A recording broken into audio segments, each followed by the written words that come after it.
Dans un petit village reculé, entouré de collines verdoyantes et de forêts profondes, vivait un homme nommé Calo. Depuis sa naissance, il portait un visage différent, un visage que beaucoup craignaient. Ses traits rappelaient ceux d'un singe, un front large, un nez aplati, une mâchoire prononcée. Les anciens disaient qu'il était né sous une étoile maudite et que les esprits de la forêt avaient marqué son visage pour une raison mystérieuse. Dès son plus jeune âge, Calo fut rejeté. Les enfants du village refusaient de jouer avec lui. Regardez sa tête, on dirait un singe. Ne le touchez pas, il porte le mauvais sort. Quand il s'approchait, il s'enfuyait en riant ou en criant. Les mères détournèrent leurs enfants, les pères murmuraient qu'il portait malheur.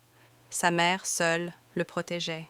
Elle lui disait souvent « Mon fils, ton visage n'est pas une honte. Il est le signe d'une force que les autres ne comprennent pas encore. » Mais ces mots ne suffisaient pas à apaiser la douleur du rejet. Chaque jour, Calo grandissait dans la solitude, observant les autres vivre une vie qu'il ne connaîtrait jamais.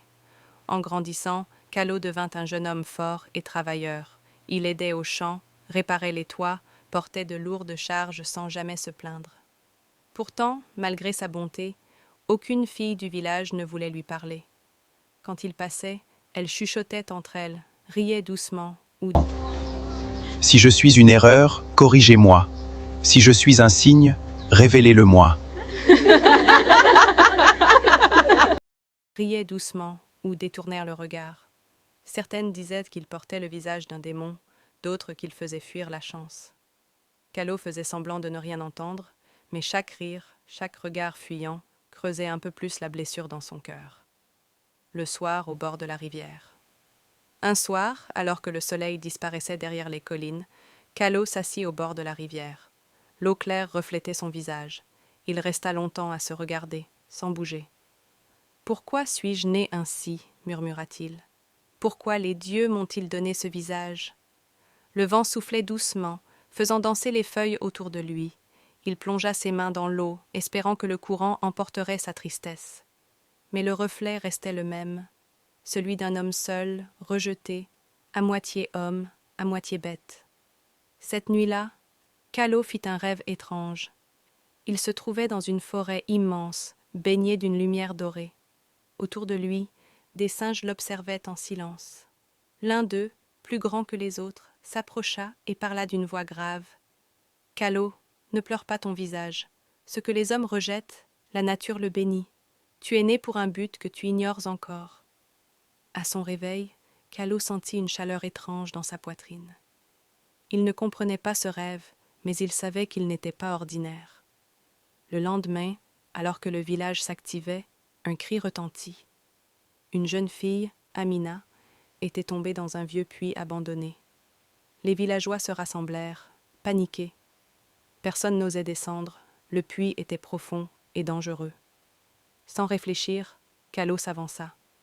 « Attachez-moi une corde, » dit-il simplement. Les hommes hésitèrent, mais finirent par obéir. Calo descendit dans le puits, ses mains agrippant les pierres glissantes. Il atteignit la jeune fille, la hissa sur son dos et remonta lentement, malgré la fatigue et la peur.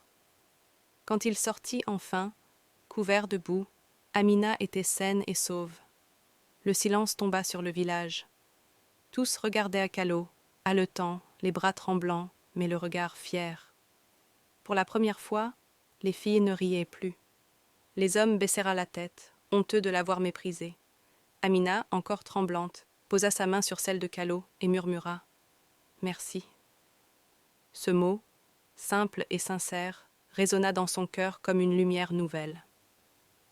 Conclusion. Ce jour-là, quelque chose changea dans le village de Nengoma.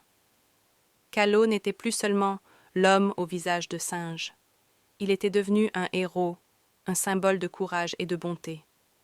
Mais au fond de lui, il savait que ce n'était que le début, car le rêve du singe doré continuait de l'appeler, et son véritable destin n'avait pas encore commencé.